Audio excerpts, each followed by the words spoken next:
Bismillahirrahmanirrahim.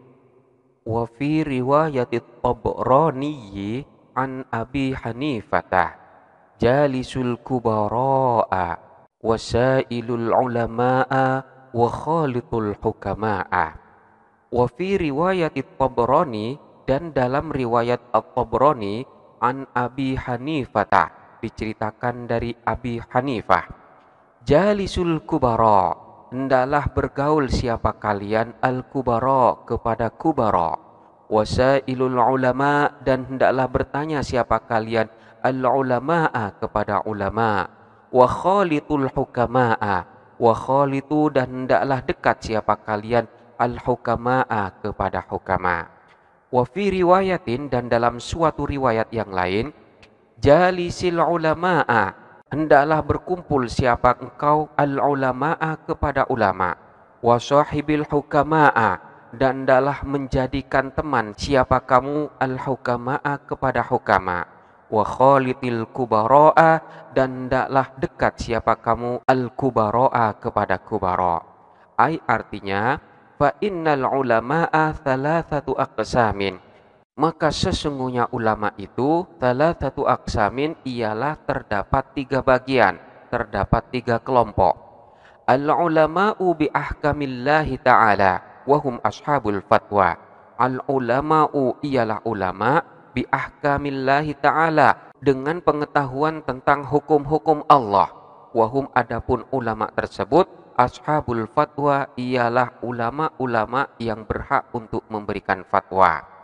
Wal ulama'u bidzatillahi faqat, wal ulama'u, dan yang kedua adalah ulama bidzatillahi ta'ala, dengan pengetahuan terhadap zat Allah faqat saja. Wahum, adapun mereka itu al-hukama'u, ialah hukama. Fa fi mudakhalatihim tahdzibun lil akhlaqi, fa fi mudakhalatihim, dan ialah pada kedekatan dengan mereka itu tahdzibun, ialah dapat mendidik lil akhlaqi, pada akhlak.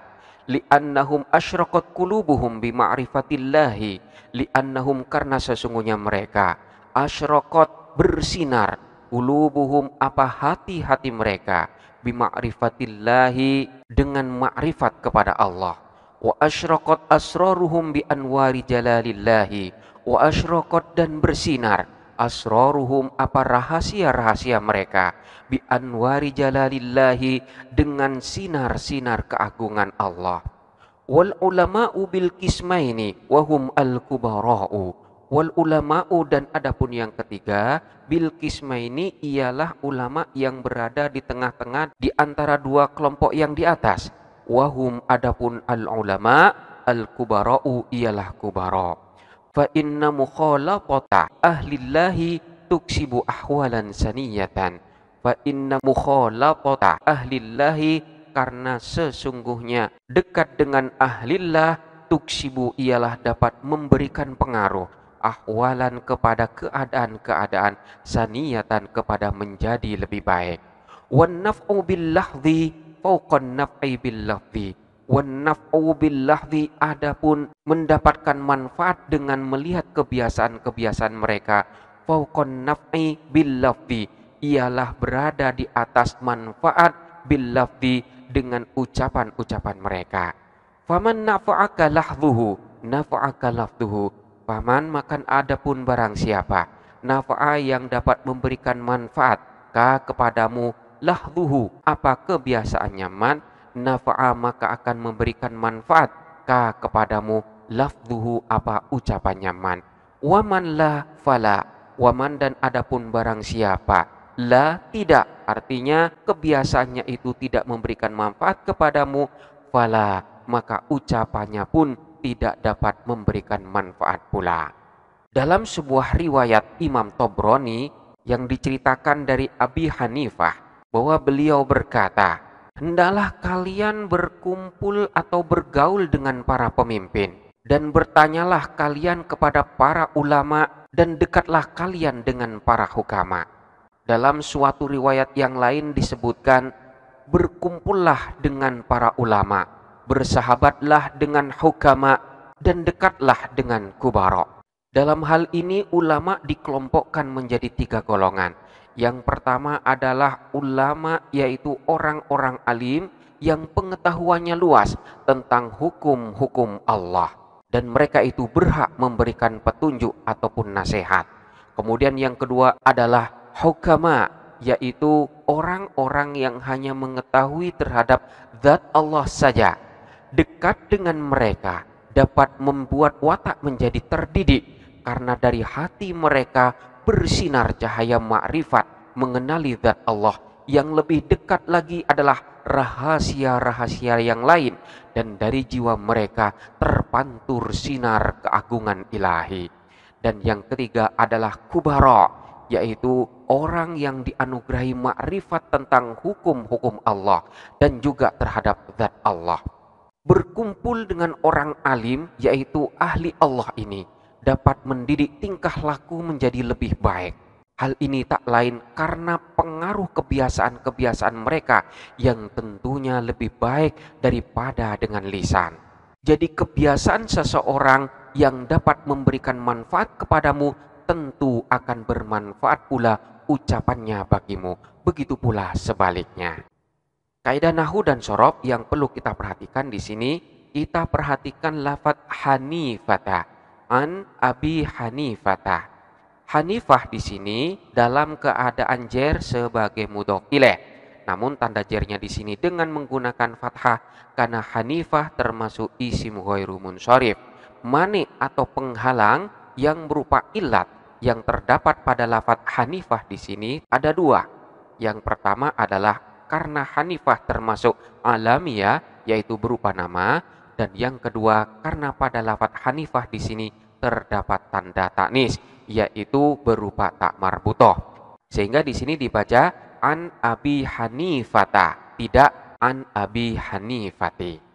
Kemudian yang selanjutnya kita perhatikan lafadz al-kubara, al-ulama, dan al-hukama.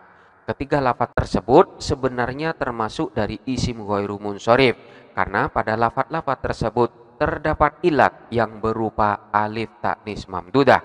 Namun dalam hal ini semua status dari lafadz-lafadz tersebut bukan sebagai ghairu munsharif, melainkan sebagai isim yang munsharif karena pada lafadz tersebut telah dimasukin oleh al.